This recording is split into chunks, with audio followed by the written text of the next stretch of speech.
ஜெய ஜெய சங்கர ஹர ஹர சங்கர மகாபிரிவா சரணம். அனைவருக்குமே வணக்கம்.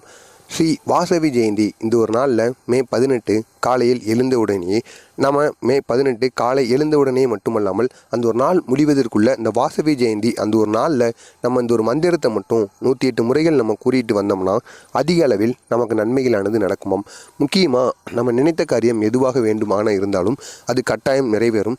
பெண்களாக இருக்கட்டும், ஆண்களாக இருக்கட்டும், அனைவருக்குமே ஏதாவது ஆசைகள் இருக்கத்தான் செய்யும். அப்படிப்பட்ட நிறைவேறாத ஆசைகள், நிறைவேறாத வேண்டுதல்கள் எதுவாக இருந்தாலும் நீங்கள் இந்த வாசவி ஜெயந்தி இந்த ஒரு நாளில் இந்த சுதர்சன மந்திரத்தை மட்டும் நீங்கள் 108 முறைகள் கூறிட்டு வந்தீங்கன்னா கட்டாயம் உங்களுக்கு வெற்றி மேல் வெற்றியானது கிடைக்கும். எனவே தவறாமல் இந்த ஒரு நாளை நீங்கள் பயன்படுத்திக் கொள்ளுங்கள். காலையில் கூற முடியவில்லை என்றாலும் காலையில் கூற முடிந்தவர்கள் கூறுங்கள், அதில் ஒன்றும் தவறு கிடையாது. காலையில் கூற முடியவில்லை என்று கூறுபவர்கள் அந்த ஒரு நாள், அதாவது மே 18 அந்த ஒரு நாள் முடிவதற்குள்ளாவது இந்த ஒரு செயலை, இந்த ஒரு மந்திரத்தை மட்டும் நீங்கள் 108 முறைகள் கூறிட்டு வந்தீங்கன்னா கட்டாயம் உங்களுக்கு வெற்றி மேல் வெற்றி கிடைக்குமாம்.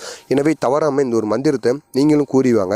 அதுவும் இந்த ஒரு மந்திரத்தை நம்ம கூறும் பொழுது நம்மளுடைய வீட்டில் விளக்கை ஏற்றி வச்சுட்டு ஸ்ரீ கன்யகான்னு ஒரு தெய்வம் இருக்குது. அந்த தெய்வத்தோட ஒரு அம்மன் இருக்குது, கன்யகான்னு. அந்த அம்மனோட புகைப்படத்தை முடிந்தால் உங்களுடைய வீட்டில் வாங்கி வையுங்கள். அப்படி முடியாதவர்கள் குலதெய்வம், உங்கள் வீட்டில் அனைவரின் வீட்டிலையுமே குலதெய்வம் புகைப்படமானது இருக்கத்தான் செய்யும். அப்படி குலதெய்வம் புகைப்படத்தை வைத்து ஒரு விளக்கை ஏற்றிக்கோங்க. ஒரு விளக்கை, நெய் விளக்கு அல்லது நல்லெண்ணெய் விளக்கோ ஏதாவது ஒரு விளக்கை தனியாக ஏற்றிட்டு அதுக்கப்புறமா இந்த ஒரு சுதர்சன மந்திரத்தை நீங்கள் 108 முறைகள் உச்சரித்துட்டு வாங்க. இதனால் மிக பெரிய அளவில் நன்மைகளானது நடக்கும். உங்கள் வேண்டுதல் எதுவாக வேண்டுமானாலும் இருக்கலாம். குழந்தை பாக்கியம் இல்லை, திருமண தடை இருக்குது. அது மட்டும் இல்லாமல் குடும்பத்தில் தேவையில்லாத சண்டை சச்சரவுகளும் பிரச்சனைகளும் வந்து கொண்டே இருக்கிறது. குழந்தை எனது பேச்சை கேட்க மாட்டேன். என்ன பிரச்சனையாக இருந்தாலும் பரவாயில்லை, நீங்கள் இந்த ஒரு மந்திரத்தை மட்டும் 108 முறைகள் நீங்கள் உச்சரித்துட்டு வந்தாலே போதும். அதுவும் காலை நேரத்தில் நீங்கள் உச்சரித்துட்டு வரணும். அப்படி நீங்கள் உச்சரிக்கும் பொழுது உங்களுடைய வீட்டில் உங்களது கைகளால் ஏதாவது ஒரு நெய் வைத்தியத்தை நீங்கள் பண்ணி வச்சுட்டு அதுக்கப்புறமா நீங்கள் உச்சரித்துட்டு வந்தீங்கன்னா மிக பெரிய அளவில் உங்களுக்கு நன்மைகள் நடக்கும். எனவே தவறாமல் இந்த ஒரு செயலை நீங்கள் செஞ்சுட்டு வாங்க. அது என்ன மந்திரம் என்று காண்பதற்கு முன்னாடி மறக்காமல் நம்ம சேனலுக்கு நீங்கள் புதிய பார்வையாளராக இருந்தீங்கன்னா மறக்காமல் நம்ம சேனலை சப்ஸ்கிரைப் பண்ணி வைத்துக் கொள்ளுங்கள். அப்போதான் நம்ம போடப்படுகிற அனைத்து விதமான செய்திகளும் தொடர்ந்து உங்களுக்கு வந்து கொண்டே இருக்கும். வீட்டில் இருக்கிற அனைவருமே இந்த ஒரு மந்திரத்தை கூறும் பொழுது அசைவம் எதுவும் சேர்த்திருக்கக்கூடாது. தேவையில்லாத கெட்ட விஷயங்களையும் செய்திருக்காமல் குளித்து சுத்தபத்தமாக, முடிந்தால் தலைக்கு குளித்து விட வேண்டும். தலைக்கு குளித்து விட்டு சுத்தபத்தமாக இருக்க வேண்டும்.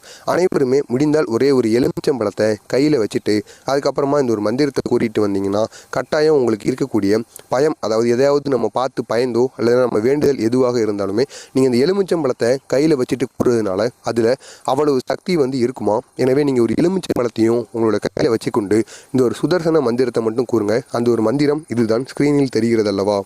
ஓம் ஸ்ரீம் க்ரீம் க்ளீம் கிருஷ்ணாய கோவிந்தாய கோபிஜன வல்லபாய பராய பரம். இதுதான் அந்த ஒரு மந்திரம். இதுதான் அந்த ஒரு சுதர்சன மந்திரம். இந்த சுதர்சன மந்திரத்தை வீட்டில் இருக்கக்கூடிய அனைவருமே முடிந்தால் கூட்டு பிரார்த்தனையாகவோ இல்லை தனித்தனியாக கூட வீட்டிலிருந்து கூற முடியவில்லை என்றாலும் அந்த ஒரு நாள் முடிவதற்குள் நீங்கள் ஆபீஸோ அல்லது வேலைக்கு சென்ற இடத்திலோ எங்கு சென்று இருந்தாலும் இந்த ஒரு மந்திரத்தை மட்டும் நீங்கள் 108 முறை உங்களுடைய குலதெய்வத்தை நினைத்து கொண்டோ இல்லைனா கன்யகா அம்மன், அந்த அம்மனை நினைத்து கொண்டும் கூட நீங்கள் இந்த ஒரு மந்திரத்தை மட்டும் உங்களுடைய உள்ளங்கையாவது பார்த்துவிட்டு கூறிவிட்டு அதற்கப்புறமா உங்களுடைய வேலைகளை நீங்கள் பார்க்க தொடங்குங்க.